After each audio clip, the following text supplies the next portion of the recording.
Good evening and welcome to the regular meeting of the St. Peter School Board. It is Monday, October 21st, 2024. We are in the St. Peter Governor's Room.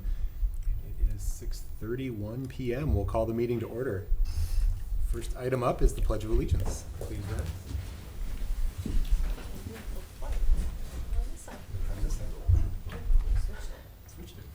I pledge allegiance to the flag of the United States of America and to the republic for which it stands, one nation, under God, indivisible, with liberty and justice for all.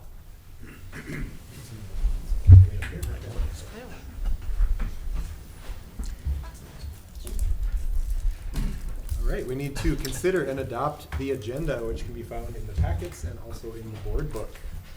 I'll make a motion to adopt the agenda. I'll second. We have a motion and a second. Any discussion? All those in favor signify by saying aye. Aye. Opposed, same sign. Agenda is adopted. Next up, consider request to speak on the agenda. Kimberly? There are none. There are none. Item 5, approval of consent agenda items. The consent agenda is found in the board book packet and also in the packet in front of us. Would entertain a motion to approve. So moved. I'll second. We have a motion and a second. Any items of discussion from the consent agenda? It's kind of light. It was kind of late. Discussion. Hearing none, we'll proceed to vote. All those in favor signify by saying aye. Aye. Opposed, same sign. Motion carries. The consent agenda is approved. Next up, the best part of the night, student spotlight. We have Mohammed Salim with us. Yeah. Mr. Dory. Wow, you're looking good. You know, Yeah.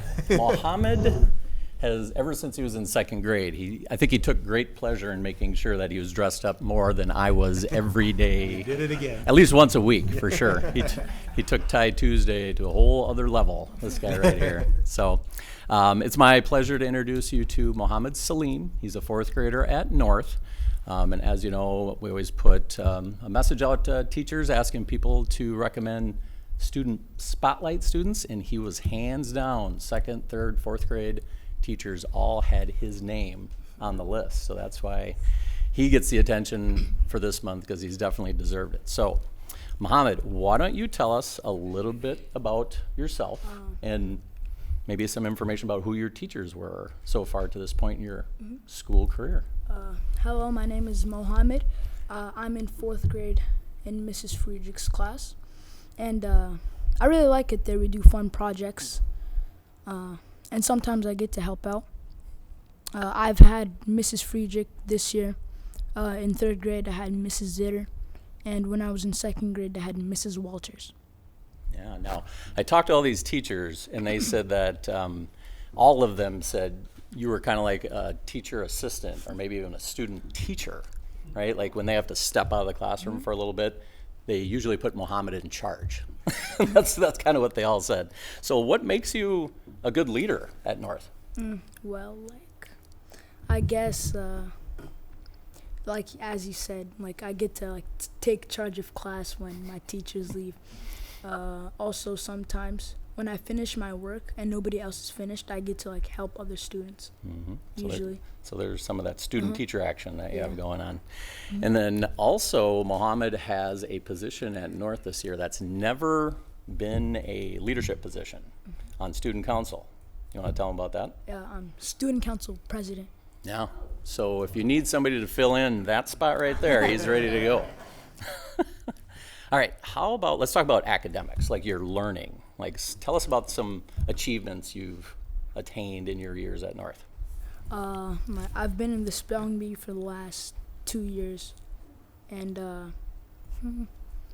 I like to do IXL at home and read at home a lot. Yeah. So tell us about. So IXL is like a math and language arts practice, and every once in a while I'll put out like a principles challenge in my weekly video. Just okay, next week we're going to see how many types of math problems everybody can hammer out. Like, tell us about that, because in second grade you seem to have been the leader in the whole building. Yeah. I usually win like the principal challenges. But how do you do that? How do you get so many problems done? I usually work at home and I work at school hard to like I find a spot away from other students so I can focus on my work. Yeah. But then talk about at home, because I couldn't believe how much time this guy puts into. He takes maybe Saturday or Sunday off once in a while, but Monday through Friday, how many hours are you putting in 2 on hours. reading and IXL? 2 hours. Like 2 hours a together. night. This guy just puts in just under his own decision, and maybe some parents encouraging you a Yeah. little bit too. So, all right. So you're definitely always a force to reckon with IXL, that's for sure. How about books? We talked a little bit about books. You have a favorite series?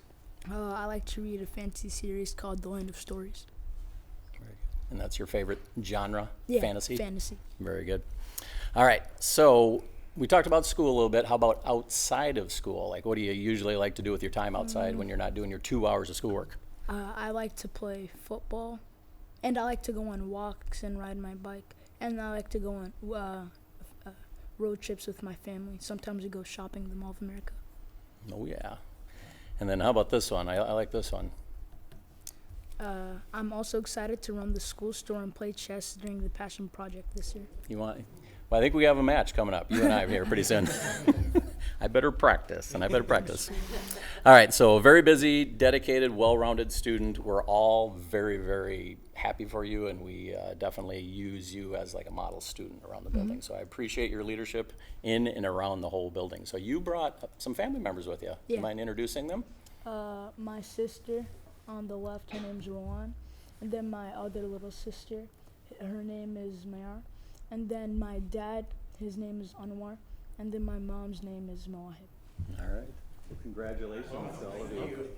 All right, we are very. You have a huge, bright future in front of you. Thank you. And so now we can open it up to the school board. They might ask you some questions here, so be ready. I want to know what you're going to do when you get done with all your schooling. My schooling, like Uh-huh. during the summer break? No, like when you're all grown up, are you going to be a teacher? No. No. Okay, I'm not going to say good. What do you think you want to be? I'm not sure yet. Maybe. a Take your engineer. time. Okay. You've got some time. Keep the options open. Yeah. I'm thinking from what I heard, Mohammed, that you ought to have the Mohammed challenge back to Mr. Doherty. Oh, See if now. he can Oh, actually easy. match you. Better brush up on my math, too. Mohammed, do you help your siblings with their homework ever? Sometimes my little sister, if she needs help. They probably aren't very receptive to you helping. Or do they let you help sometimes? Yeah, they They do. What age are your siblings? I don't know if I heard that. So, Rowan is, she's 11, and Mayar is 5, and my dad is Don't. 51. That's good. That's okay. They like to keep that secret. I just wanted to know your siblings. Yeah. But your mom and dad can tell me later. Thank you. Yes. Well, Well, thank Mohammed, you. are the sharpest dresser. For I've seen in a sure, long for time. sure. Just wondering, can I borrow your tie? No, that looks great. And, after you finish school and go on to a career and serve 8 years in the White House as president, I think you'd want to come back and be principal at North? Let's get through that principal's challenge first. See if we can survive that one. I want you to go on record on who's going to win the chess match. I think it'll be a battle. It'll be a good one. You think you can take it? Yes. Confidence is not an issue either. Game on. Well, congratulations, Mohammed. I'm very proud of you. Thank you. That's awesome. Congratulations. Yeah. Thanks, Thank Mohammed. Thanks for Thank you. coming. Great to have you. Congratulations. Thank you. Good job, Mom and Dad.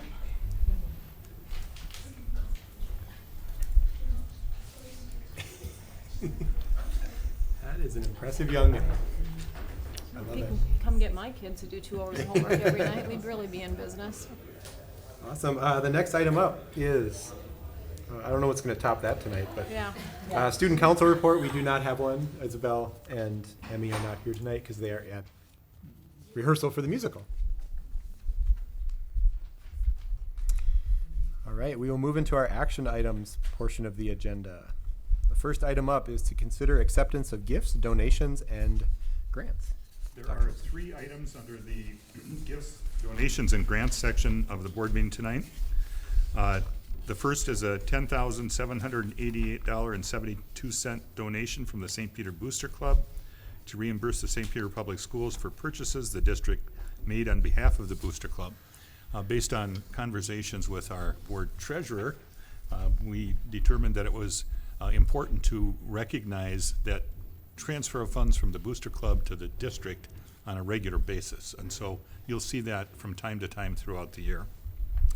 The second is a $35,000 donation that was received on behalf of the estate of Frank Fredlund, and is to be used to support the athletic program at St. Peter High School.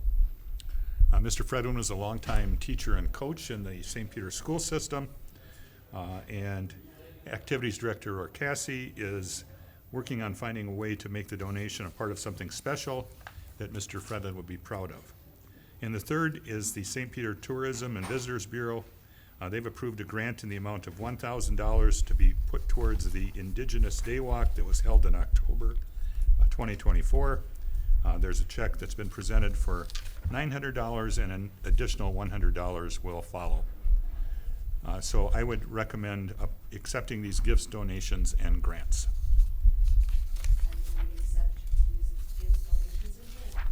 I'll second. We have a motion and a second. Any Charlie? discussion? Yeah? So, in the case of, for instance, with the Frank Fredlund donation, do we write a formal thank you to whoever is representing the state and so forth? We do a formal thank you to all of the gifts, donations, and grants, correct? I was just gonna point that out, because that was a nice donation, kind of a significant donation. Yes, So sure. I'll be, hopefully, Mr. Orcassi will come and kind of let us know what eventually comes of that, because that was very generous, and want to thank their family for that. Correct.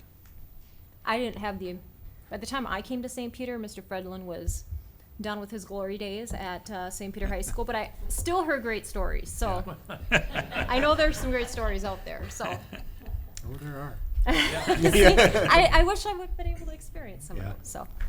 There are a number of us at the table tonight who had, Mr. Fredlund is a teacher and a coach, and just appreciate those times and appreciate the gift very much. Mr. Chair? You know, and maybe this is premature, but would the intent be to spend those proceeds on something that's tangible and utilized, or to invest part of it as an endowment for the athletic department? Is there, I don't know if there was the only restriction was to use for the athletic, right. support athletics, but Mr. Orcassi might have. Sorry, what was the question?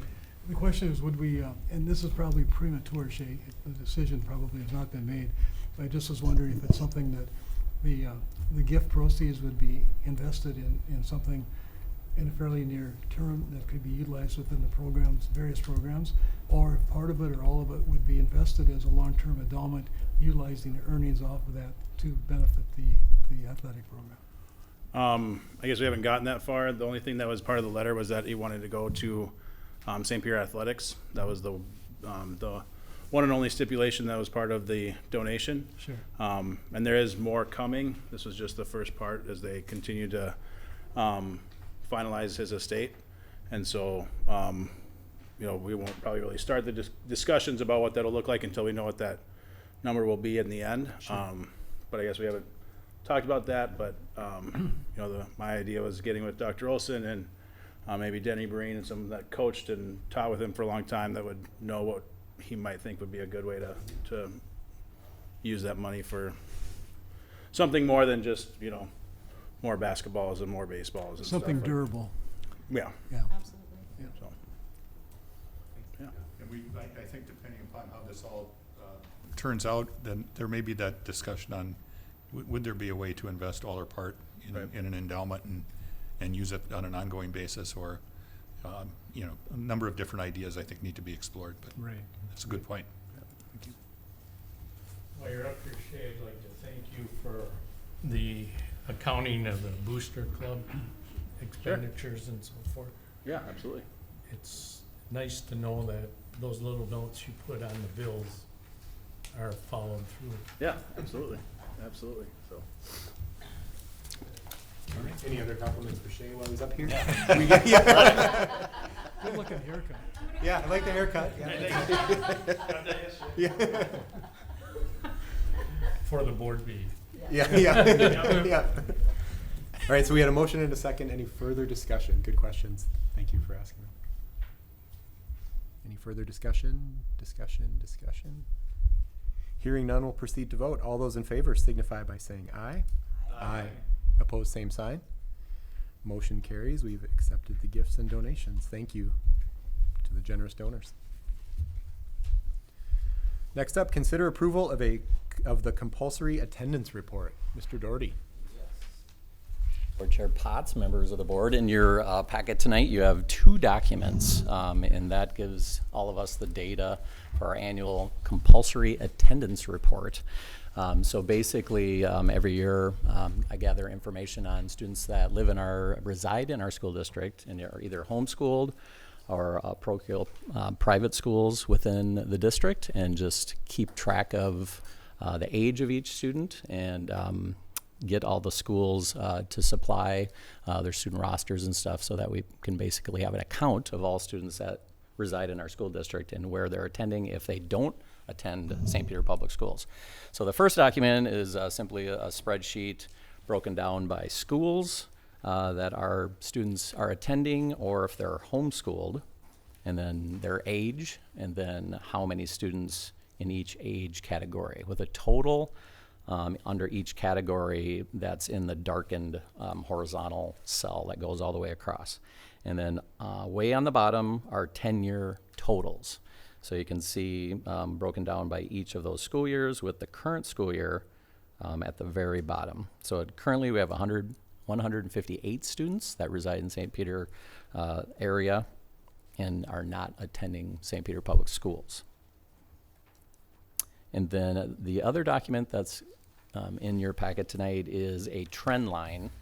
So it's a graph based on the last 10 years, and then a line that's inclined up, a line that's going up to the right. And you can see that traditionally the first about 5 or 6 years of that, we were kind of hovering around 120, around there.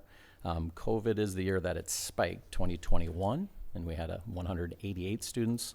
And since that peak right there, the numbers have been slowly coming down again. So that trend line was pretty steep a couple years ago, and now it's starting to level out a little bit more. Is that trend back down as students come back into the district? Correct. Or is that students graduating at the place they left us for? There are a good number of students coming back in the district, yep. Or they are also, it's a combination of both those for sure. variables. Trend line is heading in a positive direction. Correct, yep, definitely. We'd rather see that going down on the right, but it's certainly not as steep as it was a number of years ago.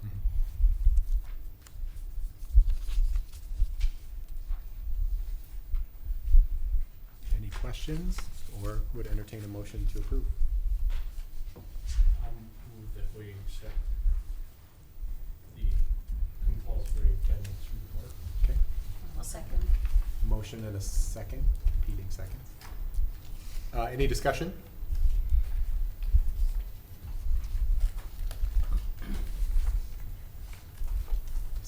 Discussion. Hearing none, we'll proceed to vote. All those in favor signify by saying aye. Aye. Opposed, same sign. Motion carries. Thank you, Mr. Thank Dunn. you. Next up, consider approval of a second and final reading of revisions to the policy manual. There are 2 policies that are being presented for a second reading. The first is policy 506, student discipline. You can see in the red the section about other district, school district personnel, and the exception for a Minnesota police officer or a school resource officer. And then the second is an addition under the crisis management plan relative to an active shooter drill. And when we get to that section, we'll ask John to sort of take us through that again. But any members of the policy review committee that want to add some comments here? I haven't heard anything from the public on any of these. So, So John, I think it's worth spending a few minutes going through a review again of the change with the active shooter drill. Yeah, so policy 806, our recommendation is to add the statute language back to that policy. And just a little background on that statute. Statute 121A.038 was adopted in 2023, and really that impacted the way that schools do active shooter drills. Step one is it defined what an active shooter drill is, and by definition, an active shooter drill is an emergency preparedness drill designed to teach students, teachers, school personnel, and staff how to respond in the event of an armed intruder on campus. Our philosophy is run, hide, or fight when we prepare for active shooters within our schools. So by definition, the policy committee and the safety committee felt that we fall under that definition of an active shooter drill. If we fall under the definition of active shooter drills or perform active shooter drills, there's a host of things that we need to become compliant with by statute. And just a few to highlight that we talked about at the last school board meeting. We need to include a reasonable amount of time after the active shooter drills in our schools to debrief with students. Our active shooter drills must be accompanied by an announcement that informs students and staff that there is no danger, that this is a drill and only a drill. School must provide notice to families when possible, 24 hours in advance, that we're doing an active shooter drill, and then students can opt out with no negative consequences. And lastly, in that list of 13 items that we must comply with, school boards must discuss the effect of active shooter drills on the safety of students and staff, and the effect of active shooter drills on the mental health and wellness of students and staff. And at the last school board meeting, we highlighted that the effect of those active shooter drills, in our opinion, really positively prepares us so that we know what to do in the very rare event that would happen. But we are also acknowledging that, trauma is a real thing, and when you bring this up in schools, it could trigger some things for students. So we understand that there is a downside to that as well. Dr. Can I ask a question? Please. Could you just high level, quick overview of what does that processing look like in that time after the drill with teachers? Yep. So Yeah. this would primarily be for the secondary level. Mhm. So we'll speak about the middle and high school. So in our preparedness plans, we start with lockdowns. Just simply, hey, there's lots of reasons that we might lock the door. One of those reasons might be if there's somebody in the building that shouldn't be in the building. That might be an angry parent. That might be, whoever. So just locking the door. The next level to that is that there's somebody in the building that shouldn't be, knowing where that person is. Let's say that they're in the gym in the middle school. We would make decisions as staff and students. Decision number one is to leave the building. So if you're on the opposite end of the building and we know where the bad guy is, we'd want to get out. And then the final step to that, in very, very rare occasion, would be to try to distract that individual. So we would have that conversation in our classrooms to prepare students for that, and we would progressively work through that. So first drill, lockdown. Second drill, here's where the person is. You make the decision to run or hide. And then the debrief is talking about how this is preparedness, and being prepared allows us to know what to do. It's a peace of mind. Very rare would this happen, but this is why we do it. Explaining to students, and then also letting students know that our student support services are available if anybody would like to talk about that further, or if any emotions are triggered. Thanks. One of the responsibilities of this board is specifically At a regular scheduled board meeting, discussing the effects of the shooter drill on the mental health and wellness of students and the effectiveness of it. Is that an expectation of having that conversation every year, or every time a drill is happens? I guess I would anticipate every year, annually, and I'm just looking for the statute language right now. perhaps at the point at which we review the policy. You're right. Makes the logical sense. Probably. Yep. Yeah, and so we're, the first reading and then this reading, we're considering our discussion of that particular element at a public board meeting by the school board. Mhm. Okay, very good. But even if we didn't have a change at the next cycle, that could be a discussion It's still- point it still can to be a make sure that discussion we point. are discussing. I would read that to say you have to do it every time you have a drill. Yeah. That has conducted an active shooter drill must consider the following. So when you conduct a drill, you have to consider the following. I guess I would have to read the statute to see what it says. Well, but the policy is what we're approving. Well, I know, but we can change what the policy says Yeah. Right. based on the statute, right? Right. So, See, and I guess when I was looking at the statutes, it talks about 121A.037, that an active shooter drill has to meet what's in that policy. But that policy only says you have to have 5 fire drills, 5 lockdowns, and a tornado drill. Doesn't even mention active shooter. So is a lockdown the same as an active shooter drill? So the clarification that I received from the state is that our active shooter drills, whether it be locking the door or evacuating, count as one of the 5. And in the But a policy- lockdown is different than evacuating in preparation Right. for. Sorry to cut you off. That's, there. I'm sorry, I interrupted. And in the discussion that we had, this can't be combined with like a tornado drill or anything else. It has to be Right. distinct. And there has to be notice, if possible, to parents so that the student can be opted out. And that student has to be provided with alternative safety instruction that would have been presented during. And I understand what you're saying about the way it reads. But see, I feel, based on our discussion, that a lockdown drill is different than an active shooter drill. An active shooter drill may be part of a lockdown, but you have lockdowns for many different reasons. And then every time you do that, you wouldn't have to have a debriefing at the school board. But if it is an active shooter drill, where you go through all that, then there should be some discussion at the school board.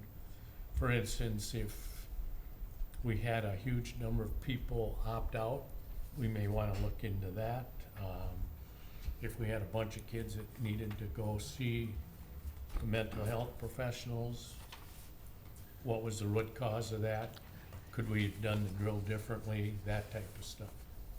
I think we'll seek some clarification on that as well, but my understanding from the discussions that I had been involved with and with other superintendents was that, and I think probably annually, you would need to discuss it because you would have conducted an active shooter drill, but we will seek clarification on that. Well, I would think out of those 5 lockdown drills, at least one of them will be an active Yes, shooter drill. absolutely. And then that's when you would do it. The other 4 don't have to be active Correct. shooter drills, so. And in our current practice at the middle and high school, probably 2 would be the decision-making, the active shooter preparation piece, beyond just locking the door. And how do we do the opt-out? The opt-out, so we haven't fully discussed this, but we would provide, and it's not perfect, but we would provide an alternate location for those students to go who do opt out, free from some of the movement of bodies. But is that part of the notice? That they need to notify, the parents need to notify the school. No, I mean, so when we give the notice to the parents of the drill, Yep. is the fact that they can opt out part of that Yes, notice? yep, that's a requirement.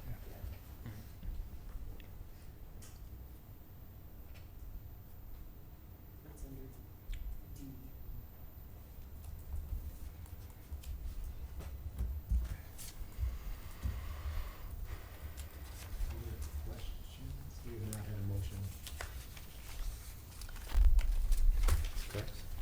we need to wait Are we- until are we- clarification? Do we have more questions on this? Are we That's, yeah, okay? do we have more questions before we have a motion? I don't know. I think that the item of when you would have to have discussion at a school board meeting, we can seek clarification on it. That we're good? And I think we're good. I think our Okay. plan would be, once those drills have occurred, we'd have, or at least on an annual basis, or twice a year, or whatever timing those drills might be. Yeah, I don't think that decision precludes the passing of a Correct. policy, because we've now had the discussion for this year. Correct. It gets Yes. into the implementation Right. of the policy at this point. Right. So based on that clarification, I move that we accept these two policies on their second reading. I'll second. We have a motion and a second. Further discussion? Thank you for the work you did and for defining all those things. Because it is kind of, you know, the definitions are important, you know? And it's unfortunate that this has become such an important item. I mean, it is absolutely necessary that our students understand this. But it's a sad state that they have to. We have a motion and a second. Discussion. We'll proceed to vote. All those in favor signify by saying aye. Aye. Opposed, same sign. We have approved policy 506 and 806. Thank you, Dr. Graff. Next up, consider policies with legislative requirements for approval with one reading. There are any number of policies where legislative changes have required an adoption of policy language, or in some cases, a deletion of policy language. The policy committee has looked at 4 policies so far with legislative changes. There will be more to come. The first one is policy 102, equal educational opportunity, and that just adds a legislative change to the discrimination definition. And you can see that in red, where the word unlawfully was deleted and the phrase one or more of the following was added.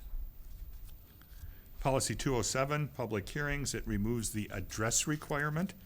So you no longer can require that a person provide their address when they want to discuss or make comments about an item before a public school board meeting. Policy 419, tobacco-free environment, possession and use of tobacco, tobacco-related devices, and electronic devices, vaping awareness, and prevention instruction. That adds a section that prohibits the school district from doing business with companies associated with tobacco products or from promoting tobacco products. And that's under the general statement of policy D in red. It adds carrying a medicine pouch as a permissible activity, and it clarifies language under exceptions for an American Indian adult or student. It also adds smudging as a permissible activity, and it clarifies the language under exceptions for an American Indian student or staff member may use tobacco, sage, sweetgrass, and cedar to conduct individual or group smudging in a public school. And then finally, policy 425, staff development and mentoring. It adds professional training provisions for paraprofessionals. And letter E, you should note, is a one-year only item, and would need to be looked at again as we move into next year to remove that item from the policy. But it talks about the test preparation and materials for the paraprofessional certification requirement. And then under reporting, there is no longer a world's best workforce after last year. It is now the Comprehensive Achievement and Civic Readiness Report, CACR. And you'll hear more about that, Mrs. Engeldinger, next month. Rolls right off the tongue, doesn't So I don't know if any members of the policy committee want to add items under this or discussion under this? There's ultimately pretty small changes based on statute and Things that didn't require for MSP. Yep. discussion. We don't have the history on this, but it is, I'm always, from time to time, something will come through in mild policy, and you're like, where did that come from? Like, what was that really addressing? Yeah. And so when it's like, statements like the school district will not promote tobacco products, or whatever, delivery devices on school property or at school-sponsored events. Someone When signed a did that marketing deal. happen? Yeah. But I support it. Sure. I have a question.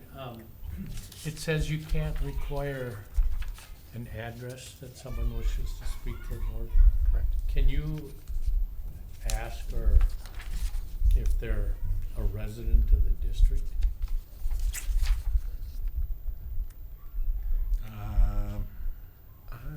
That's a good question. I don't think you could require it. I don't think you can require. I think you can ask. I should double check. I think it's just, you can just ask for the name and contain either the name and the name of the group represented, if any, and a brief statement of the subject to be covered. I do not think you can ask if they are a resident of the district. And actually, this might go back to some things that happened in our neighboring district, where there was quite a controversy over the requesting and requiring that an address be given in order to speak on an agenda item. Yeah. Do you remember what? We talked about this at some, I'm just curious, I'm gonna admit to not having looked at the cards. On those cards, is there an address, the request to speak to the board, is there a line for address? Is there still? So it would be a discretionary thing, we can't require it, but they can provide it? No, I think we I would probably think if these policies are adopted, we should We'd take it delete out. it. Yep. Okay. And that's why I was wondering if we could, We can double check it. Yeah. ask I think the it mentions, I individual. just don't mean, remember what Yeah. it says. To me, depending upon what they're speaking about, it's important to know if the individual is representing an outside interest group or representing a faction of, And according to the policy, you can ask for the name and name of the group that person is representing. right. But, yeah, I just think, if someone's gonna come in from outside and try and tell us how to run our school district, I have a problem with that, but. I'm just kind of wondering, though, there's an asterisk or a star next to address on these cards, which indicates required. But if we were to put it to the bottom and say optional, they could provide. I mean, we wouldn't have to prohibit anyone from providing their address, would we? We just can't require it. Well, It's words matter, so I let's know. go I back was and look gonna at the say. words. Yeah. badly do you want that address?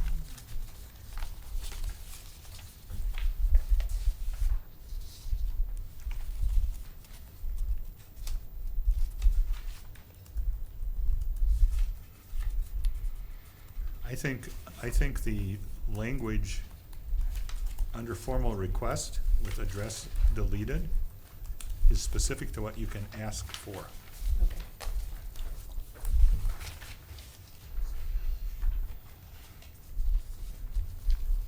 And that was a change in the law, right? Correct. Yes.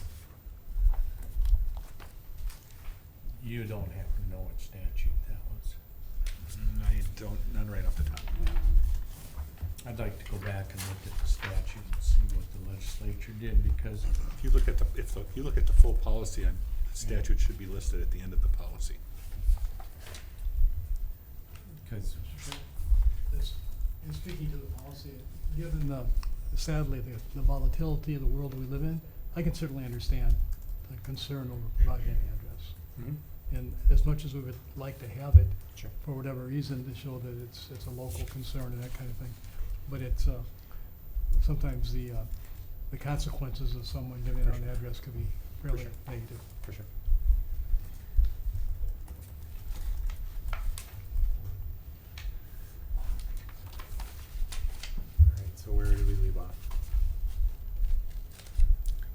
the policies. We Yep. asked for questions. So we did not yet get to a We motion. did not have a motion. Okay. Kate moved, didn't she? Yeah, there was a motion. There was a Was? motion? Yeah, you asked if there were questions. No. After Who were the the- motion. Kimberly does it. Kate, I think. I moved the first one. The first one.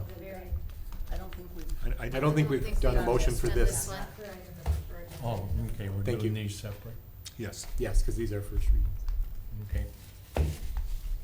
or only readings, I guess. I would move that we accept these policies on one reading. We have a motion I will second that. and a second. Any further discussion? Discussion? So are we voting on all four of these now? Yes, we are. That's One what- reading. With one reading. Yeah. On the one With reading. legislative changes. Yes. Yep, so this is 102, 207, 419, 425. Correct. All as one and only readings. We have a motion and a second. Any further discussion? We'll proceed to vote. All those in favor signify by saying aye. Opposed, same sign. Motion carries. Next, consider approval of gymnastics cooperative with LeSueur Henderson Public Schools. Mr. Rohrkassi. Still like your haircut.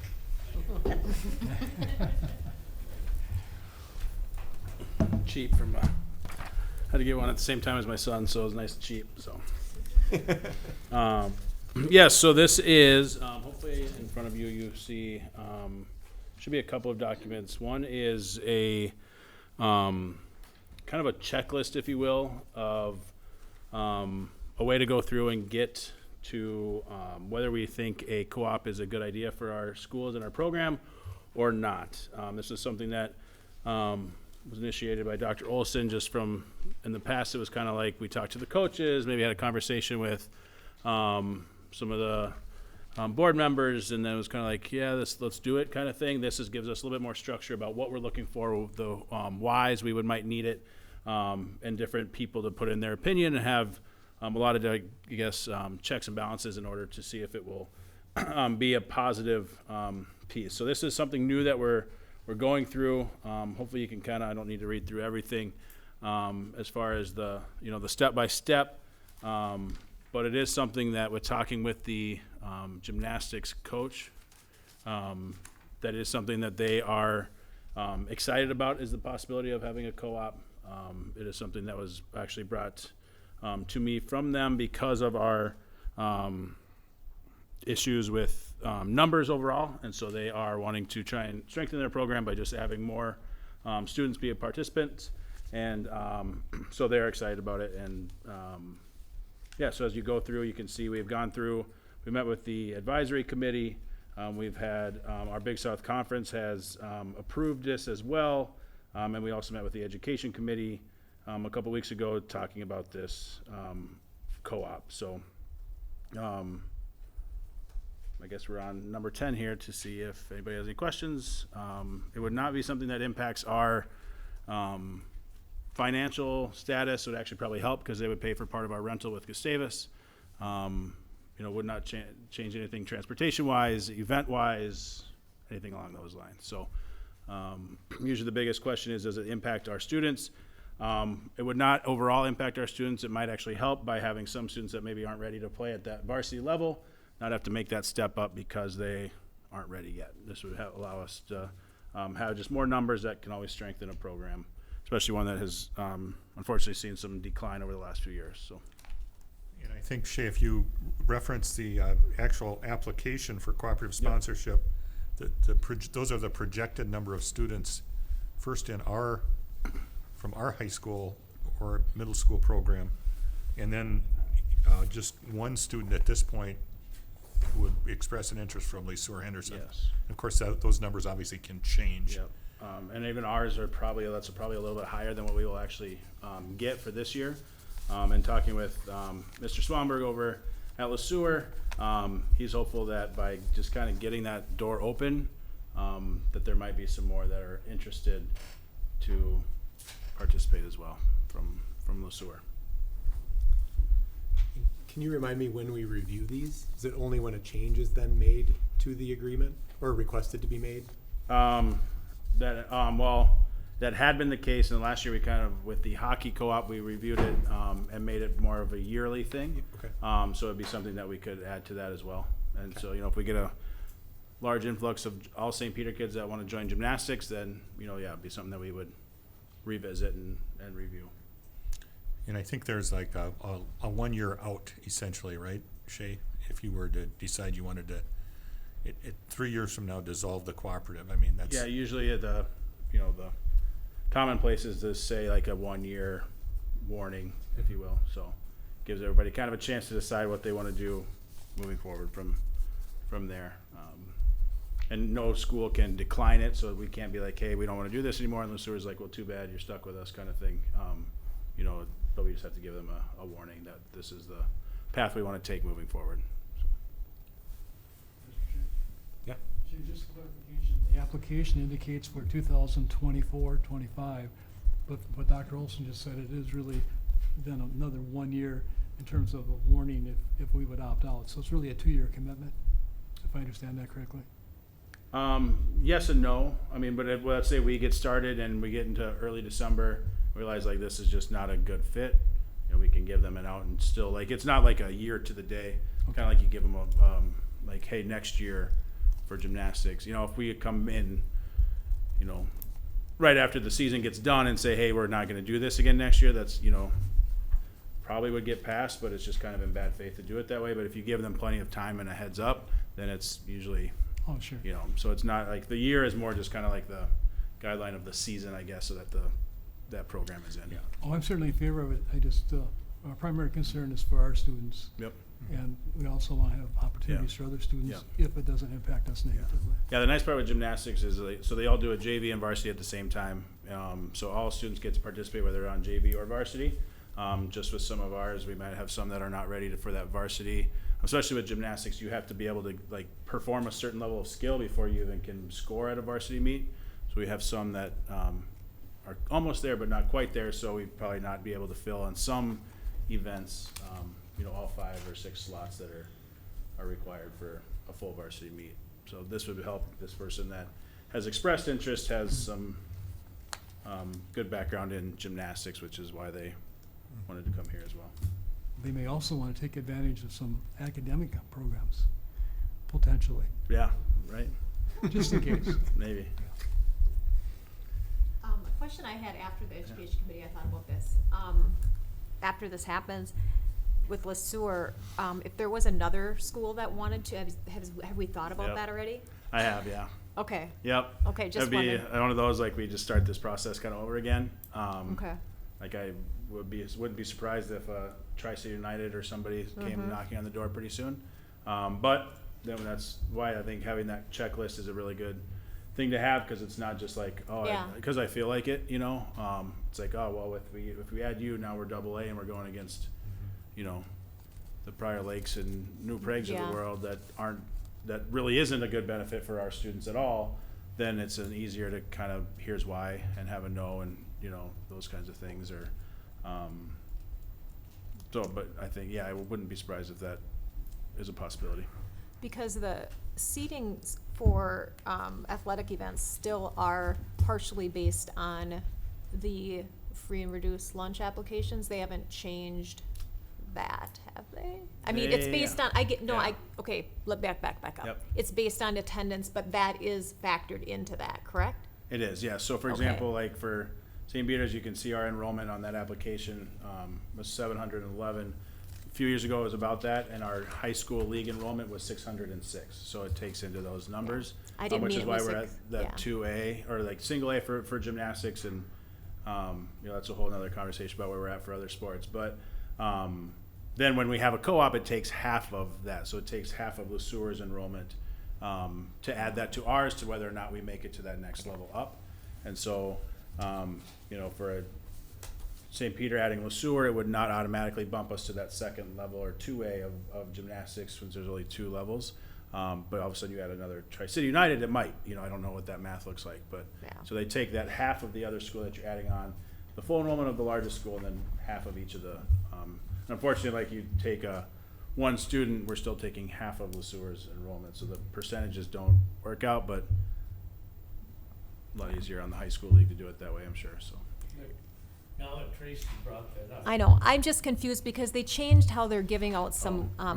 aid from the state, and they took it away from the free and reduced lunch, and so I was just wondering if they were changing how they were gonna be figuring out some, I'm letting my brain go in too many Yeah. different places, Shay. So you're just talking enrollment in general? Enrollment Oh. is just, I just Yep. need to let the cards fall where they may and just enjoy the ride, and it'll be fine, really, Yeah, honestly. and they honestly have not come out and said, what they're going to be using.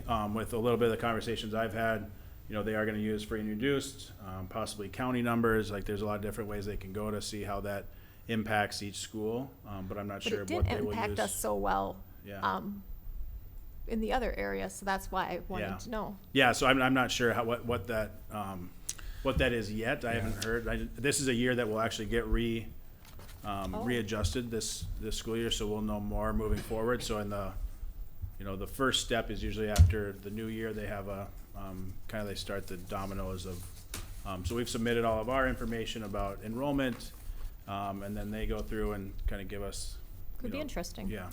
Well, Okay. and I think the other factor to note is that in the event that another school would be added, and there may be reasons why you would not want to do that based on going through a process. I mean, you can always petition the State High School League to stay in a class based on other circumstances, yeah. which is what we've done with Hockey. the hockey cooperative. Yeah. Yeah, so if we stayed where our hockey it. true enrollment would be, we'd be as big as, you Oh, I know, suppose. Eden Prairie, you know, but Sure. competition-wise, that's not good for us or Eden Prairie. So, you know, like it's just, so we're able to petition down competition-wise, and a lot of the conversation is like we get one student from Belle Plaine, we don't necessarily take on 250 of their kids as far as the enrollment goes, you know, and so, so it'd be kind of that same conversation about this co-op as well. If a third school approached us, Mm-hmm. is the decision ours alone? The sewer doesn't get to factor into that, do they? They would have to agree as well, because they're part of a cooperative, but if you didn't have all parties agreeing, it's a no-go. Yep. Is that on the checklist here? I'm guessing it is. What's that? Like, okay, I'm just, we're If playing that, adding a if we're adding that third school, Yep. then that must be on the checklist here somewhere. Like, would they, that, It would have placed the activity in a higher level of classification at the section level. Okay. That's really the factor. But It would- even, I mean, even if it would not put you in there, does the sewer have a voice that's in what he's asking. deciding? Does that other They- school have a voice? They do, but with it being so outweighed, I think that they would be like, yeah, we're gonna do what you wanna do, cause it's your program. When you get into like, we're now the Minnesota River Bulldogs, and so there's a lot more, you know, equality as far as number of students that they're providing, then it's, yeah, like we better make sure we're all on the same page. But with this one, cause we could also be like, okay, well, we'd rather go with TCU, cause they're gonna, you know, pay this much money for the, and so now we wanna dissolve the partnership with LeSueur, so they're kind of playing that game if they wanna, you know, hold that Okay. over our feet, so. In that case, we would hold all, like, the cards, but knowing, Mr. Swanberg very well, and then over there, I don't see that being a thing, but it's a, you know, surprise it's has a- happened it's- for sure. yeah, you're in a position to decide yes or no. Yeah.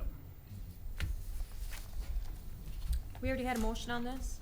I don't believe so. I'll make a motion to approve, for LeSueur to join, to form a cooperative for gymnastics. I will second. Motion and a second. Further discussion? And I appreciate when we have opportunities like this that come to us, and, you know, opportunities where it makes good sense for everyone involved. Yeah. It's just for the betterment of everyone, so. And I appreciate having the checklist. Yeah, I like that. It gives us a formality Me too. Yeah. to. Well, and those numbers are low, and hopefully we can get some more girls, and that just builds excitement. Right. And so, it would be nice to see those numbers grow a little bit for those girls. Yep. We have a motion and a second. Any further discussion?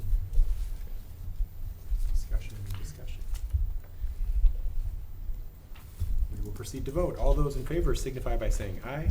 Aye. Opposed, same sign. Motion carries. We've approved the gymnastics cooperative with the Seward Henderson Public Schools. Thank you, Shay. She gets to stay I'm there. gonna stay right here. Still has a nice haircut. Yep, still here. Next up, consider approval of a resolution supporting the district's application for a grant from the Minnesota State High School League. Mr. Ricketts. So this is the same one that we've come to the board with the last, well, I guess, 4 years now since I've been in this role, but this is through the Minnesota State High School League Foundation. They have a Form A and a Form B. Form A is to help schools get some money back for the scholarships that they give to students to participate in any activities, mainly MSHSL activities, but really it's just money that they give back to schools based off of free and reduced and participation numbers. There's a worksheet that I had Tiffany fill out, and we would send that in, and then they use their formula, whatever that is, to say, here's how much money you get back, and we get the money. So it's pretty much kind of free money back, but I wish I knew what the actual formula was, but to say here's how much we should be expecting, but I don't. I just know the numbers that we have in front of you. Well, and I'm pretty sure that the legislation, the State High School League tried to get an exemption from the sales tax on tickets for state tournament events, and they weren't able to get that legislation passed. But they were able to get legislation passed where then the state pays them back into their foundation for the amount of that sales tax, which is kind of a goofy roundabout thing. But at the end of the day, it's good for us. Yeah. So. Yeah, and the high school league, just with the last couple of years, is in a very good situation financially. So our dues, as far as a member school, has gone down quite a bit. So they do have some money that they're wanting to give back to districts. So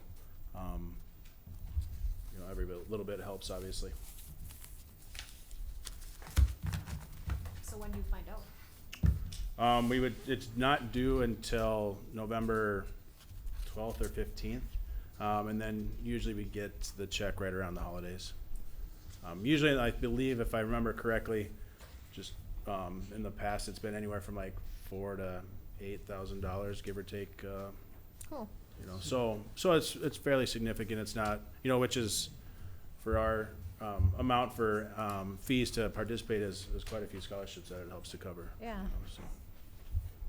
Mr. Chair, I move the resolution. I'll second. We have a motion and a second. Any further discussion? Am I reading this right? That we have 490 students that are free and reduced, but only 22 are participating? I didn't have the. Those are the participate in the activity program. Yeah. So the 490 is our number. Is that Apparently. total number of students or total number of free and reduced students? I believe those would be free and reduced students. Okay, And the unduplicated number. that means there are 22 individuals out of that 490 that participate. Correct. So we have 460-some kids that are free and reduced and not participate. Correct. Maybe And I I'm might reading have- that wrong, but my interpretation, and again, I reserve the right to be wrong, but I believe that the 22 are the number of students on free and reduced that participate in only one activity. The others would be multiple activities, either 2 or 3. Again, that's my layman's interpretation. If you look at the examples with Sally Smith and Bill Johnson, And maybe I need to ask Tiffany to relook at step 1 because I don't have any of that access, so I just have her fill this out. But Well, the I'm not way sure. it says Sally counts as one student regardless of the number of activities. exactly. Okay. And Bill counts as one student just because he in one activity. participated in one. Exactly. Sally So if that total unduplicated count, I think if sorry to interrupt. Sally counts in that. Yeah, certainly. But, so there are only 22 people that are participating. They might all be in three things. but Yeah. There's like 20, They- yeah, that's what you're saying. And I can have, like I said, have Tiffany relook at those numbers, unless those numbers seem, again, I'm not privy to that information, but I don't know if there's 150 students that have filled, in the 12th grade that have filled out the free and reduced. So that's filled out the form or qualified? Like qualify, that's what I mean, so like I'm guessing, I wonder if she maybe just marked down, Mrs. Prackby, do you I have don't this know. sheet? If I could, Bill, what you're asking, or is what you're making a point here, that there are very few students who qualify for free and reduced lunch in K 23 who are participating in activities, is that what you're Yeah. noticing? Okay. I'm concerned Yeah. if we have that number of people and only 22 of them Correct. are participating So there's in one activity. I would like somehow to see if we can't get that number Okay, that's participating greatly increased. I think that makes good sense to me, yeah. yeah, that it's a very. Right. I'm still not convinced that that's the proper interpretation. Well, I can't believe we have 150 seniors that are qualified for free and reduced lunch too. Well, maybe we I just don't- probably just need to clarify, just to Yeah. make sure that we even have the 22 I'll number right. because I don't Yeah. think that step one number is correct after the discussion. We don't have 'cause- 150 seniors. I was gonna say the Yeah. number must be. We That's have, like- we have 161 total seniors. Yeah, that's. Yeah, Yeah, it could have no. just been a So cold Well, wrong Maybe it's report. 15. Regardless, I think we want to support the. Yes. We do. Yeah. yes, But we want to turn in a correct worksheet. For sure. Absolutely, but that's what When we're is gonna when clarify. is the date of the November board meeting? November 16th, I believe. Oh, Is that correct? I can double check. No, on that's the not form. right. 18. Bill, that was my point. So We how want can we do to that? clarify it to make sure we know Just- we're. You would what's just right. Support the application and with, oh, perfect. And I can, with Oh, correct, perfect. and I can like with provide corrected data if necessary. somebody with Perfect. updated numbers, but, Yeah. Sounds Yeah. good to me. Yeah, so we can support the application, but we'll do a double check to make sure the numbers are right before it's submitted. And the fact that that ratio is as large or small as it is may impact on the aid that you get. Right. That's why it's important to get it For sure. correct. Okay. Yep. I thought we had to have it right before we approved it, but we're good. Okay, so we have it. We just need to do the ayes. Yeah, we have a motion and a second. Is it a We're on It's a discussion. resolution. yeah. Oh, it's a resolution. Yep. Any other discussion? Discussion. Hearing none, we'll proceed to vote. It's a resolution, so we'll go around the table. Ms. Rodsbach? Mr. Rosso? Aye. Ms. Studen? Aye. Aye. Mr. Count? Aye. Mr. Dixon? Aye. Ms. Martin? Aye. The resolution carries. So we've approved, we're supporting the district's application for a grant from the Minnesota State High School League Foundation. We will double check the data and make sure that it's up to date before it is signed by the board chair and board clerk and sent off to the high school league. all right. Thanks, Shay. Thanks, Shay. Thanks, Shay. Next up, school calendars for the next 3 years. So tonight, we're going to ask you to consider the school calendar for 2025, 2026. Now, you've had these 3 calendars presented to you at the last study session. They were presented to the, I believe, Education Committee, correct? Yes. And we have shared the calendars with the leadership of the St. Peter Education Association.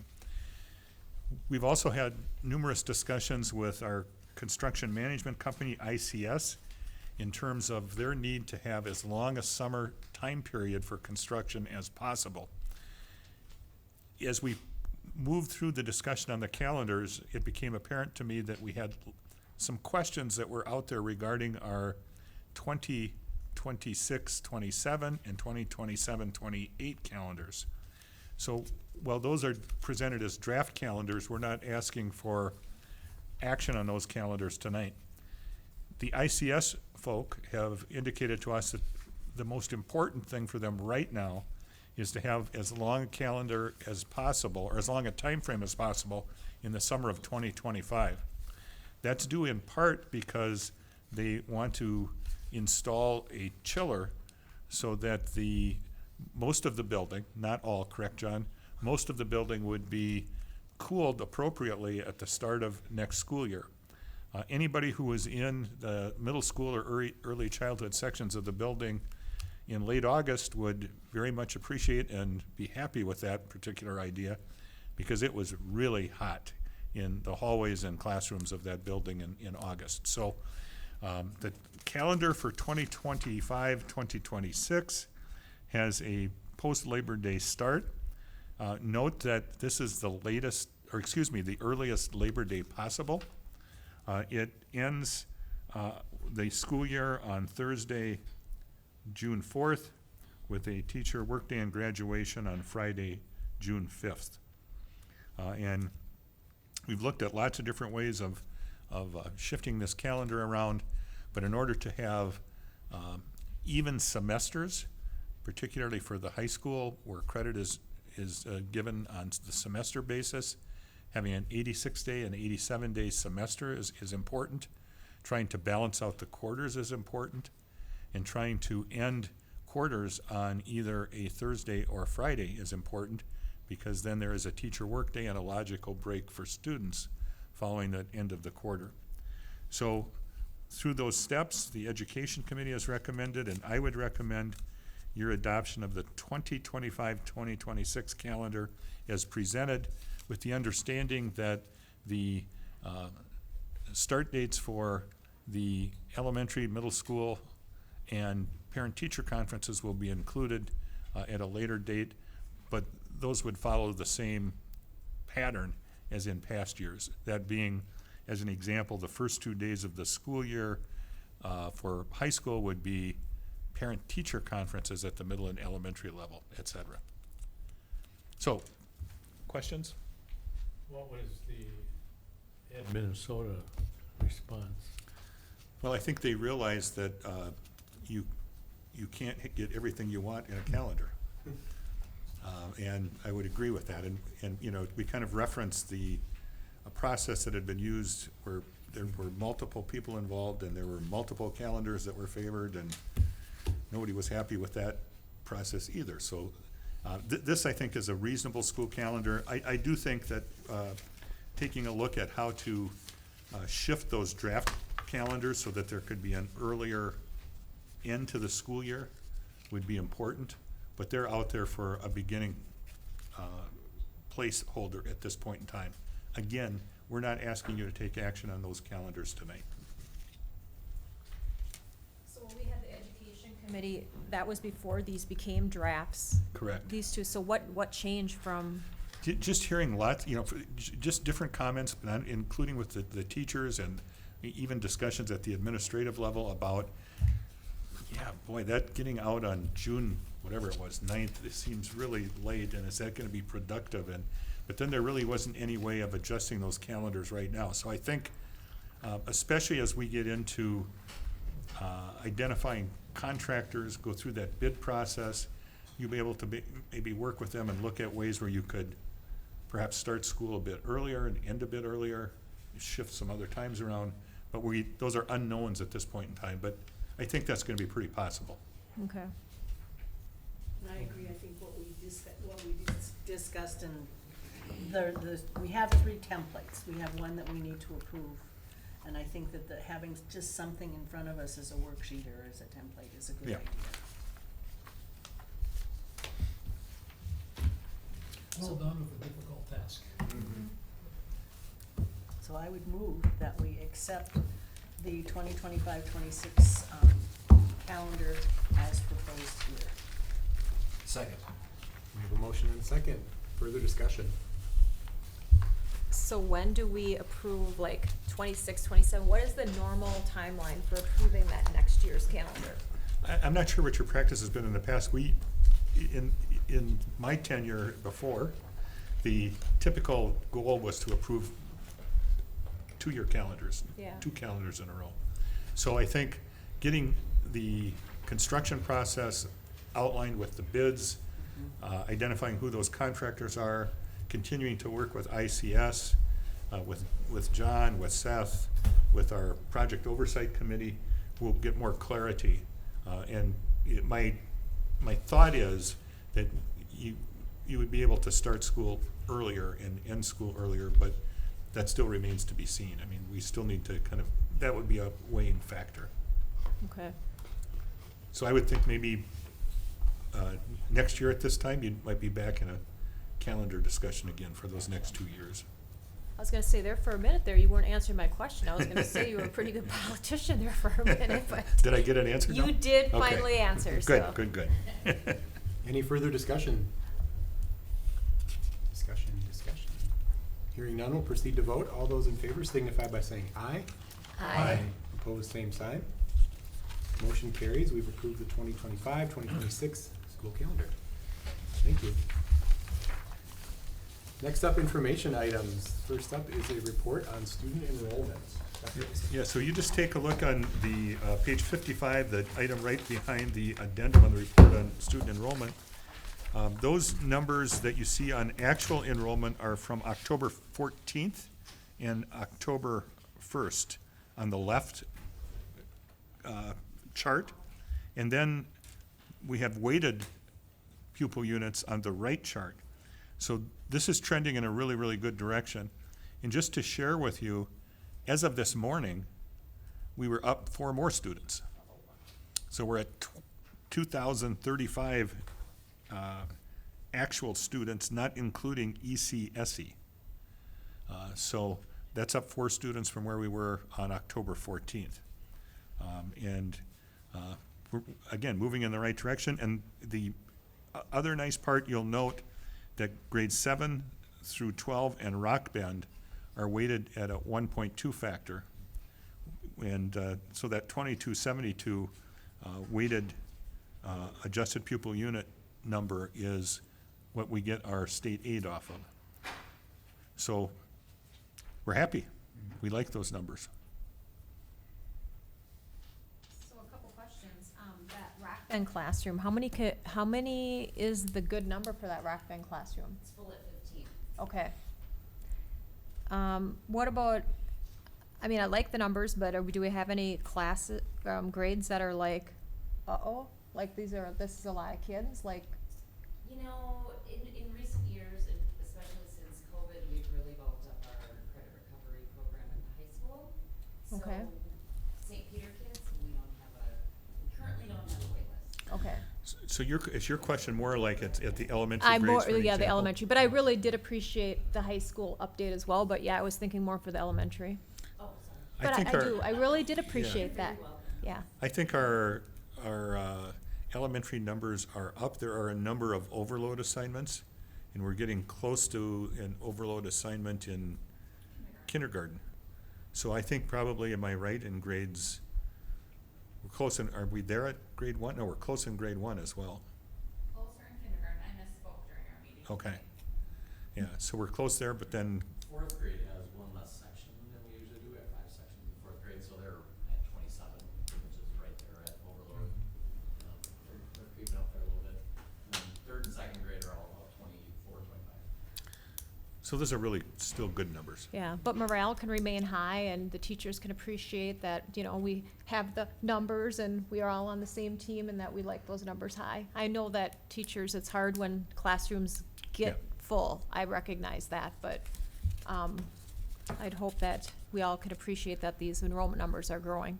It is, As we're looking at It's our hard. budget adjustment plan, we really like these we numbers. really, we obviously, I'm not saying that, it's just, I know there's a side Yeah. of that where it's like, the kids are going into those classrooms and Yes. the teachers, the rooms get full, Yep, so. for sure.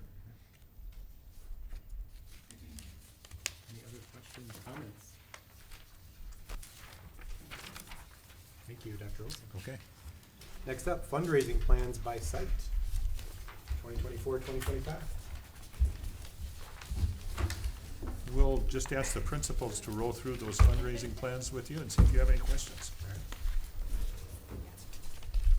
Yeah, and we're just up here in case you have any questions about it. The high school does have one new one on there this year, and that is the fundraising that their theater program will be doing specifically at the fall musical. And the middle schools are the same. We'll do the fruit sales, optional for 6th through 8th grade band. PBS does a box top and grocery receipts Student council does 2 to 3 dances per year, and then we do our Scholastic Book Fair twice a year. Per board policy, fundraising plans are presented on an annual basis to the school board. Do you have any questions about the Middle High School fundraising plans? Okay, Thank you. south and north. I guess I'm next, since we're going oldest to youngest. The North fundraising is the same. We've trimmed some out. We used to collect receipts and things from area grocery stores, and that's not really fruitful too much anymore, so we've taken that off. And currently we are doing like Club's Choice fundraising, which is for playground updates. That's going on actually right now. And the rest just goes back to, you know, books in the media center through the Scholastic Fair, some Saints funds with a tiny markup for yearbooks. Mathathon, that money goes toward t-shirts for students at North. Every student gets a t-shirt, and student council has a couple items, sticker machine and school store, which they use to fund projects they have around the building. So what is the sticker machine? It's exactly how it sounds. It is a sticker machine in the media center. Put some quarters in, yep, you get football teams and stickers and stuff like that. Well, he actually assigns where those funds go. So last year, student council did purchase a set of soccer nets and goalposts for the playground. So every year they try to set their goal on something, and that's where they get their funds from. There are no changes right now to the South list from last year. We also do the Scholastic Book Fair to help fund media center and classroom library purchases. The yearbook, for us, it goes towards some different building initiatives, sometimes like new toys and things for our imagination stations. We do food sales at parent council events, and we also just finished up our Saints Pride clothing fundraiser, and those funds go to parent council for their events.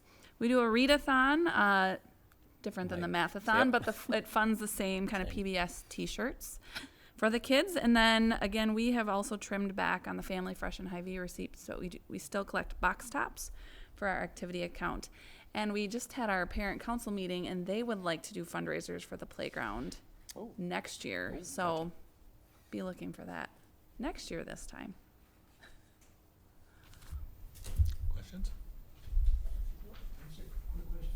The box tops, what boxes of products are they? Can anybody contribute? How does that work? Good question. So it's now an app. It used to be actual like things that you would cut off of the Sure. boxes. Now it's an app. It's like General Mills cereal, Nature Valley granola bars.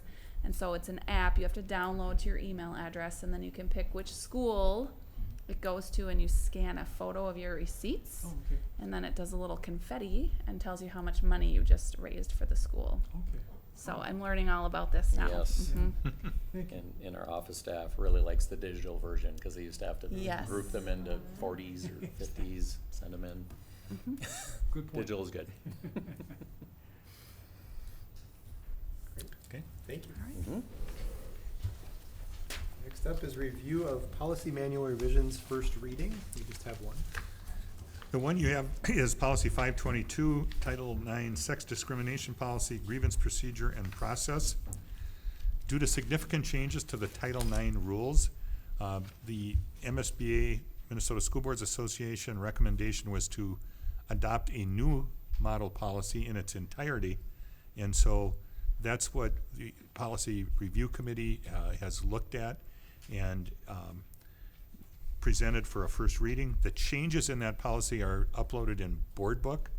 If you would like a specific copy of that policy, Kimberly can download one and get it to you, but you'd be looking for, I think, the green changes or additions in that policy. And we went through that in a sort of page by page where there were changes necessary format at the last Policy Review Committee. It's bulky. So the one that's in board book is not, that's just like all black and white, so there's a different one All the stuff accepted. with all the stuff accepted. Yeah, with all the changes accepted. Okay. So if you wanna see one with the, for whatever reason, it doesn't do red line when I do it, it does green. The green line cap? Yeah. Yeah. Red line Yeah. Okay. So that would be, as you take a look at that for a first reading, and then if you had a chance to look at that policy, if you had any questions or suggestions, to get those to the Policy Review Committee, and at our November meeting, we would look at that and determine whether or not to bring that back for a second reading and adoption at the November school board meeting. All right. Thank you. Awesome, Okay. thank you. Next up is reports. Building principals.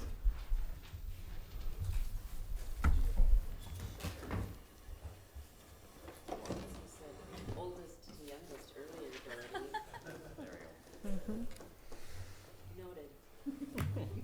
Noted. All right, well, good evening, everyone. Just a little update on early childhood. We are having our first of 3 early childhood screenings this week on Thursday, as you might recall. Early childhood screening is required by law before a child enters kindergarten. So we hold those 3 times a year, and children ages 3 years, 6 months and up are invited to come go through a developmental screener, and then any concerns are brought to parents, potential assessment, that type of thing. And so we appreciate our families coming out for that. So that our first of 3 this year is Thursday, so we're excited about that. Next week, we have our first early release of the year, and so we will continue on with our READ Act, the first one, right? Our READ Act training with our staff members, so that will be good. At the same time, as you did the first reading of the Title IX policy, we're holding a Title IX training. We have a representative from Kennedy Graven coming down. That person will meet with our building principals and our student support team to go over those new Title IX requirements and rules. So that's what we've got on our agenda. I'm going to go out of age order and talk about Oshawa first. At Oshawa Learning Academy, they've been doing quite a bit around Indigenous Peoples Day. We have a fair number of students from Red Lake Nation, so they've been very engaged in some project-based learning with Mr. Doug Boyer as the leader. And then we are starting to prepare for some transitions. Our electives rotate at Oshawa, and so with only 2 weeks left of this quarter, we're starting to talk about new teachers, new classes, new rooms, what transitions look like, just so that that goes smoothly for that group of students. At South Elementary, we've had lots of exciting events. We had Fire Safety Week in early October that we celebrated with the St. Peter Fire Department. They came and educated our students on fire safety at school and at home, and they all got to take a tour of the fire engine, which was very exciting. And I'm sure that Annette's going to talk about Hispanic Joy Day, but I just want to give a thank you to Veronica Castillo-Clark and Liliana Figueroa and Maritza Romero, who brought a group of native Spanish-speaking students to South and North for some activities with our students, and just to really highlight some cultural things and traditions. Our kids love the quinceañera dresses especially. They thought they were all princesses. It was very fun, so I'm sure you had a similar experience. Yes, so just thanks to them, and thanks to the students who just did a standout job. This month, our first grade classes are going to Ferguson's Orchard, kind of an extension on their science lessons about seasons, and specifically tying it in with the apple orchard, what happens to trees throughout the seasons. So it's a really fun experience for them in the fall, and our teachers, again, are doing a great job, and we have had lots of parents that are helping with the chaperoning, so a really fun event. And I mentioned before, we had our first parent council meeting. We had really good engagement, and they are looking forward to providing parent input on a couple of specific items this year, and planning some events and raising funds for playground improvements, just like North. That's right. Yes. So Can never improve the playground enough. Free time is important. Yeah. Greetings from North Elementary, and I do want to echo what Janet talked about with Vero and her native Spanish-speaking students. They were at North. They did a fabulous job. I heard from a lot of the homeroom teachers. They just wanted more time to get through those rotations. They set up stations in the media center, in the music room. our room, and teachers and their students just wanted some more time to celebrate and learn more about Hispanic Heritage Month. So that's phenomenal. We really appreciate that partnering. And then also, pretty much right the next week, we had Shar, who's chair of NAPAC, come to North with high school students and middle school students, and they set up a traditional teepee. And this is the first time we've done this. And I was thinking, like, oh, we could probably set that up in the gym. Yeah, that's gonna hit the ceiling. That would hit the ceiling easily. So we had to be outside at 8:30 in the morning, and it was a little brisk. It was a little chilly out there, but they set up about a 30-foot teepee in about 5 minutes, fully canvassed. Like, it was amazing. And then just talk about how they were traditionally used, and then broken back down again so efficiently. And so that was really wonderful. So we did 2 sessions of that on that following Monday. So thanks to Shar and her student representatives. Bike to School Day was on October 9th. That just continues to grow larger and larger and larger. I mean, we call it Pack the Racks, and the racks were covered. We could not see them, probably around 100 bikes out there. And so always want to send a thanks out to Officer Hughes. He helps to coordinate that. He talks with the deputies in Nicollet County here. They show up, they're doing crossing guards, detectives through the PD locally, and so they're all over the place. And like I always say, even the bussers are walking. They get dropped off at First Lutheran, and they kind of are in awe when they get off the bus, like, we have to walk a block? Yep, it's downhill. You don't have to go back up. It's okay. So they're amazed. They actually end up sprinting the whole way down, of course, once they get to North. So that's October 9th. Science and Nature Camp is tomorrow. We have about 80 students, 3rd and 4th graders, going, 2 teachers. So that's like a record number. Lots of parent chaperones. So it'll be a little quiet tomorrow at North with 80 students down, but that's a full day event. And so thanks to Ms. Zitter to help to coordinate that and gets all the parent chaperones and the group set up. So can't wait to hear about all the learning. Conferences coming up, K-8, same days, November 7th, 8th, and 12th. I'm mentioning it because I'm excited. We have a steering committee of 8 teachers that are going to do some really hands-on student-led conference. And we're taking a playbook out of Hattie's research, and students are going to provide some visual learning over the course of their 3-year career, 4th graders, of course, to show like how they're growing on screening tools like A-reading and A-math and SABRS. And so they have to plot that out on their script and then do a lot of reflective statements and then lead their conferences. So we kind of want to see how those 8 homerooms potentially are different than the rest of the traditional conferences going forward, and that could potentially be a template that we use 2nd, 3rd, and 4th grade going forward. So I'm excited about that. And of course, Mohammed shared that he's practicing his chess for the Passion Projects, which are coming up on October 30th, 1 hour in the afternoon. It's a celebration at the end of the first quarter of the year, and many staff members just put out activities, games, hobbies, and then they lead that with students, and they sign up for which activity they want to go to. And I will be seeing how well I can do at chess again. Russia. Good luck. Yes, thank you. I'm going to need it. Thanks. Thank you.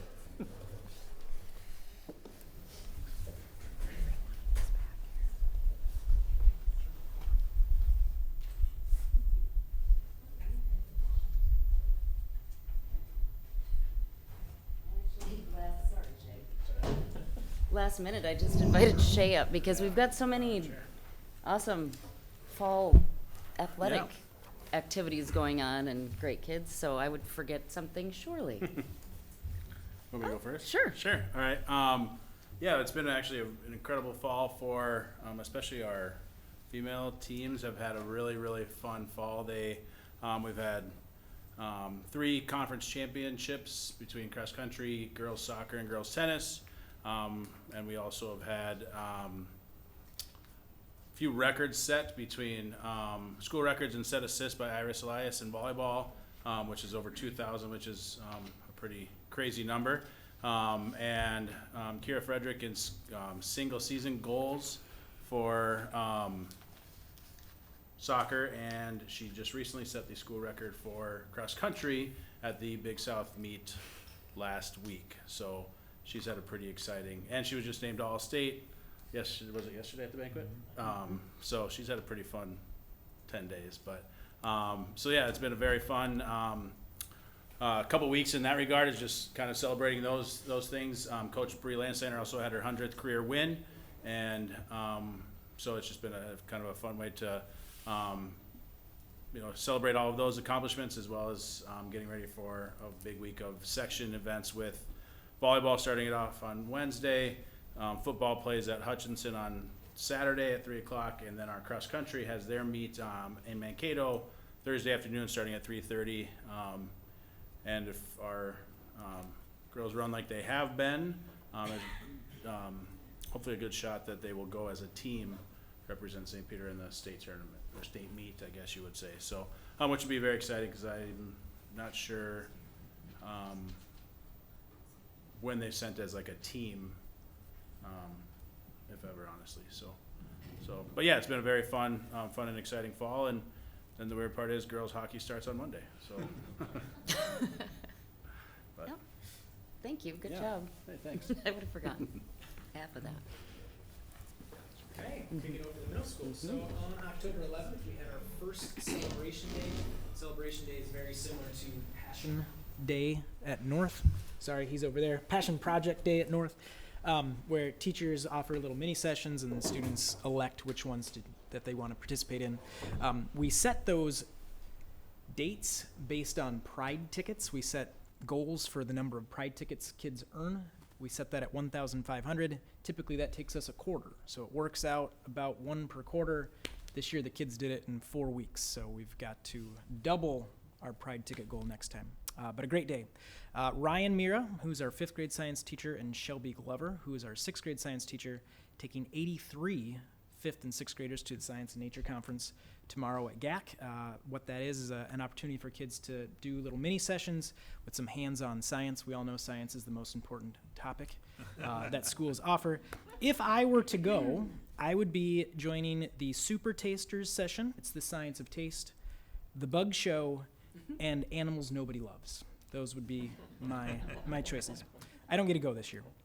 And then lastly, our 6th grade students are starting to prepare for BizTown, their annual trip to BizTown in St. Paul. The reminder, BizTown is a simulated city that students run for a day. They've started preparing in interdisciplinary units in their English and math courses. So Brittany Walters and Jake Malls are taking that on. Some of the highlights from that experience really are managing finances, going through a job application process where students actually interview with community members, and then culminates with a trip to St. Paul and running a town for a day. So pretty cool stuff there. And then I said lastly, but I do have one more, conferences are coming up. So the evening of November 7th and 12th, and then all day November 8th, we really encourage families to come in and check in on their students. I failed to bring my glasses up, so hopefully I don't forget something. Everybody else talked about Joy Day at the high school and some of the spin-offs that happened at the other buildings, but thank you to those of you who were able to come not last Friday, a week and a couple days ago Friday. Hispanic Latino Joy Day was a huge hit with kids. Our attendance numbers were way up compared to the Joy Days that we held last year. So I think that just shows that kids and their families are seeing it as a valuable experience too. And the kids we have a class, a native Spanish speakers class that has over 30 students in the course, and those kids that we had very knowledgeable and talented speakers that we hired to come in, and musicians and dancers. And by far the most popular sessions were hosted by our very own students.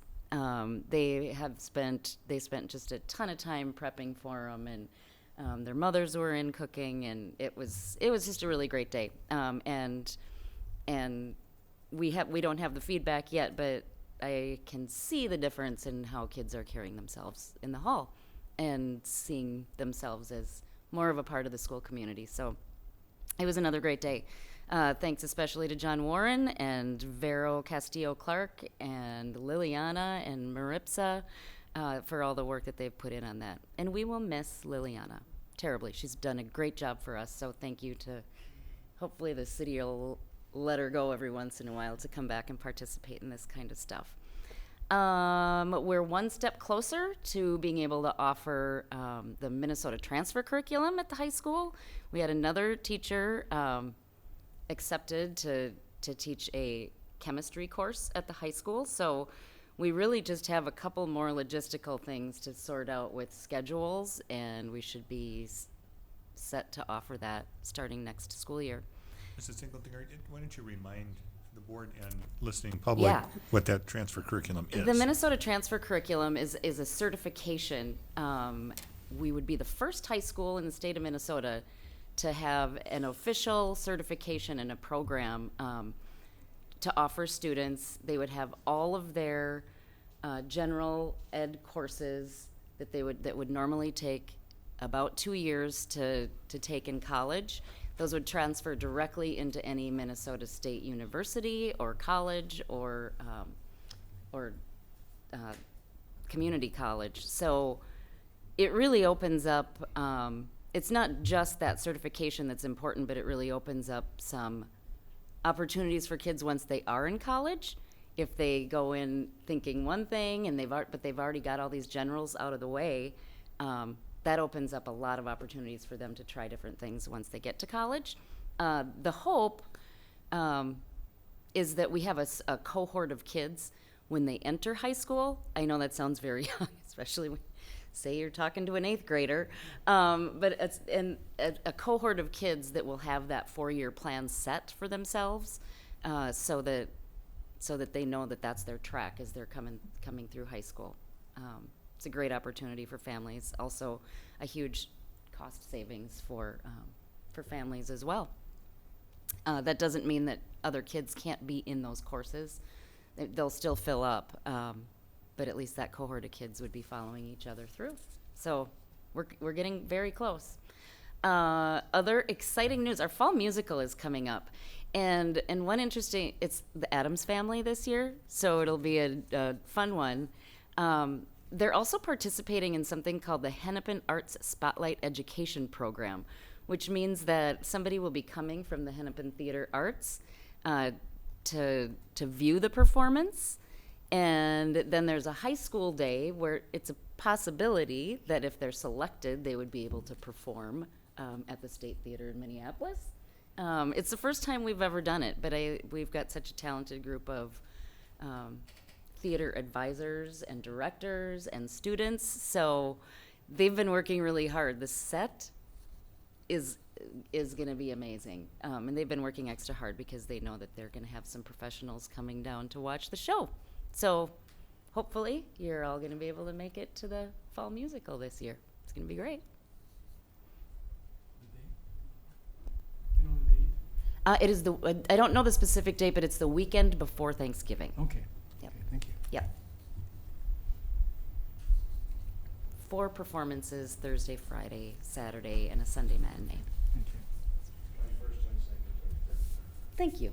Thank you. Thanks. Dr. Olson. I just want to echo the comments about the Hispanic Latino Joy Day. I thought it was a phenomenal event, opportunity for our students to learn a whole lot more about Spanish heritage and culture, and a way to get more of our students to feel included and feel a part of the school setting. And as I was out there, particularly in the afternoon, I was reminded of 2 things: how you can have fun and learn, number 1, and 2, how I didn't really miss chaperoning dances.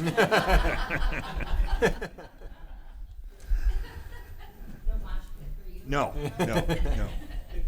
And then I just wanted to mention Seth Putz received an award from MASMUS for his work in managing school facilities. He was recognized as one of the honorees at the recent MASMUS State Convention.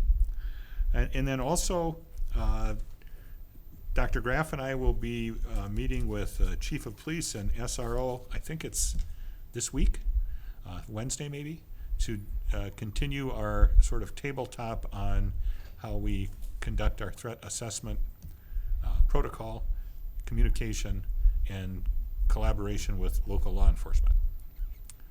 So that's it for me. Board members around the table. Rita? I just love having the student spotlight back again. It's so great to hear from our students and just goodness gracious, all the activities that are going on. It's just fantastic. Just having the Joy Days for all of our students and musicals, and goodness gracious, our student athletes are doing fantastic too. So thanks for everything that you're doing. Just at the risk of being redundant to the previous redundancy prior to the redundancy before that, the Hispanic Latino Joy Day, just wanted to make one comment on that. I had the opportunity, one of the sessions I attended was the chief of police from Lesueur, and a woman, and went through some really interesting background of the struggles she had because of her gender and being in that role and how that's worked out. She has served as a state patrol as well as city. So very interesting. Go ahead and be redundant to my redundancy.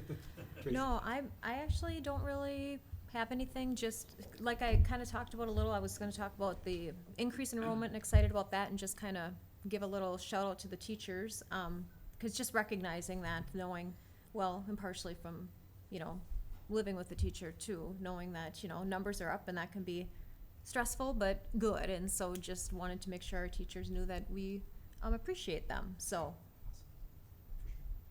that's all I got. Sorry. I also would like to congratulate all the fall activity teams and sports. Their success is, brings pride to the community. I also want to convey a welcome or hello from Tom and Diane Martin. I was out in Oregon last week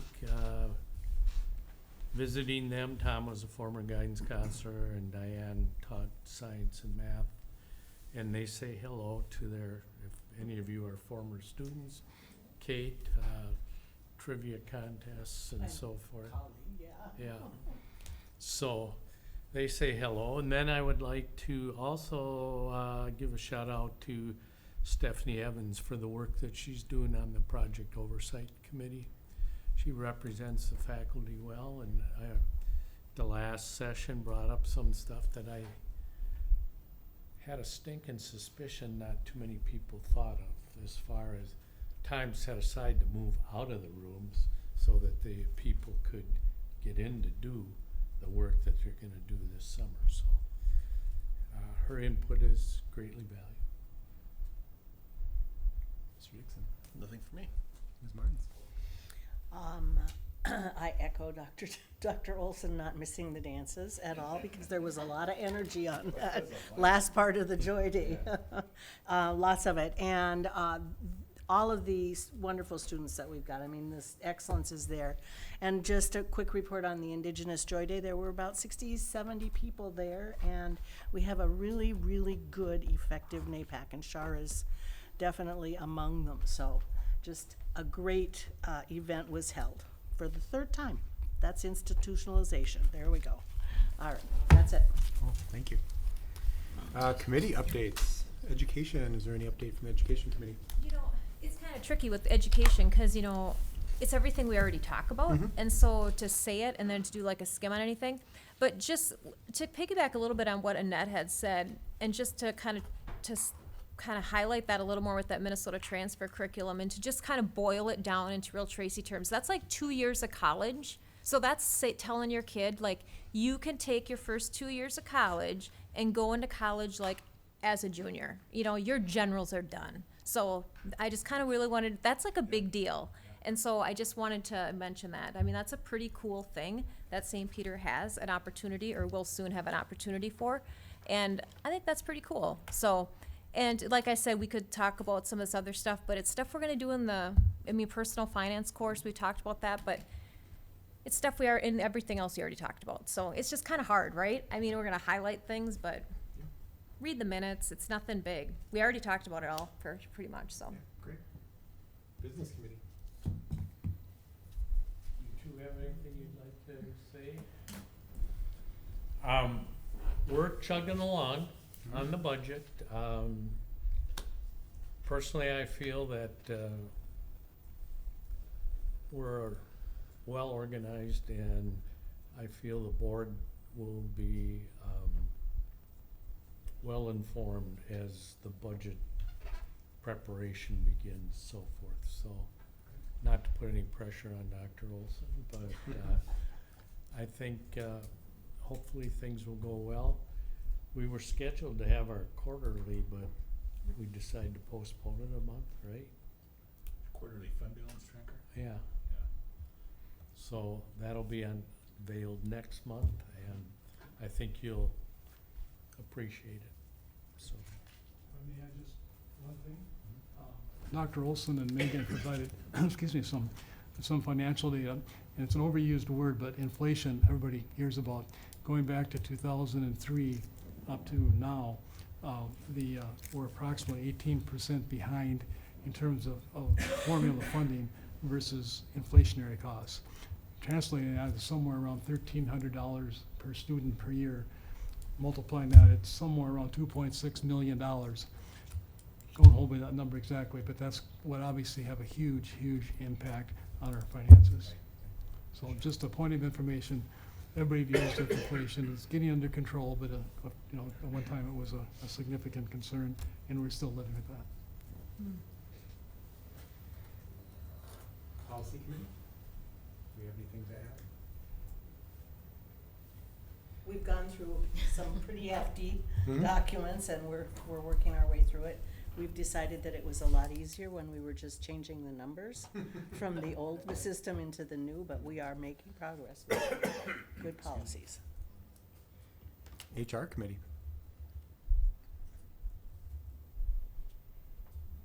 Can't wait for negotiations to start. I sense some sarcasm. No. we really have, we met, Yeah, so. sure. Okay. Yeah, Yeah. Nope, that's good. I have to stop and think who's on there. Yeah. Upcoming meetings of the board, we have Business, Education, and Policy Committee, all meeting in mid-November. And then our regular board meeting Monday, November 18th, right back here in the governor's room at 6:30 p.m. I'll make a motion to adjourn. We have a motion. We have a second. All those in favor? Aye. Meeting is adjourned. Thanks, everybody.